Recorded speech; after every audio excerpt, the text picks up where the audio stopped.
ஆலு இம்ரான் இந்த சூறாவில் அல்லாஹ் இம்ரான் அவருடைய மனைவி சம்பந்தப்பட்ட ஒரு நிகழ்ச்சியை அல்லாஹ் திருக்குரானிலே பதிவு செய்திருக்கிறார்.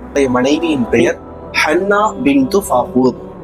இந்த ஹன்னா என்பவர்கள் பல காலமாக பல வருடங்களாக குழந்தை பாக்கியம் பெறாதவர்களாக இருந்தார்கள்.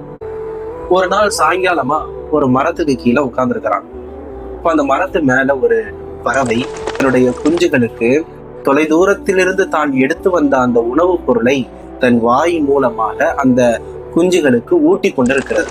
இதை பார்த்ததும் ஹன்னா அவர்களுக்கு தனக்கு ஒரு குழந்தை இருந்திருக்க வேண்டுமே, அந்த பாக்கியம் தனக்கு இல்லாமல் போனதே என்கிற சிந்தனை அந்த பறவை தன்னுடைய குஞ்சுகளுக்கு உணவு வழங்குவதை பார்த்துதான் அவர்களுக்கு ஏற்படுகிறது. இது காலத்தின் ரப்பி இன்னி நதர்து லக மாஃபி பதனி முஹர்ரரா.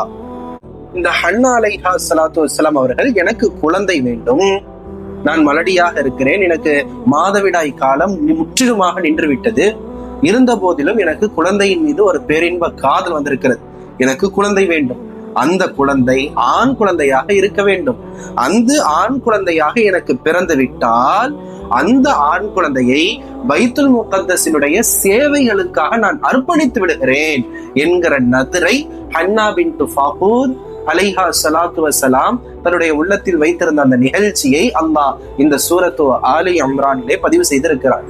அவர்கள் விரும்பியது என்னவோ ஆண் குழந்தை, பைத்துல் முகத்தஸுக்காக சேவை செய்வதற்கு. ஆனால் அல்லாஹ்வுடைய நாட்டம் எப்படி இருக்கிறது?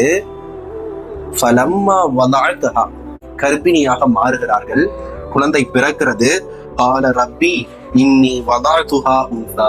ஆனால் நான் நதிர் என்ன வச்சேன், குழந்தை வேண்டும் என்றேன், குழந்தையை நீ கொடுத்தாய், அந்த குழந்தை ஆண் குழந்தையாக இருக்க வேண்டும் என்கிற நிபந்தனையை நான் வைத்தேன்.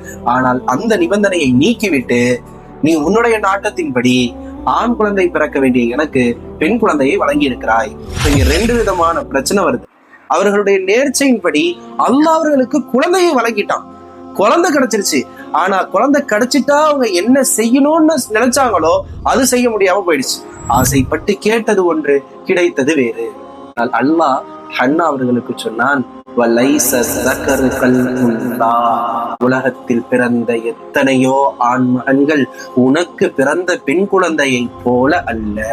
நீங்கள் நினைத்தது போலயே உங்களுக்கு ஆண் குழந்தையே கிடைத்திருந்தாலும் இந்த பெண் குழந்தையின் மூலமாக உங்களுக்கு கிடைத்த சிறப்பு வேறு எத்தனை ஆண் குழந்தைகளை நீங்கள் பெற்று பைத்துல் முகத்தஸிற்கு அர்ப்பணம் செய்திருந்தாலும் அதற்கு ஈடாகி இருக்க முடியாது.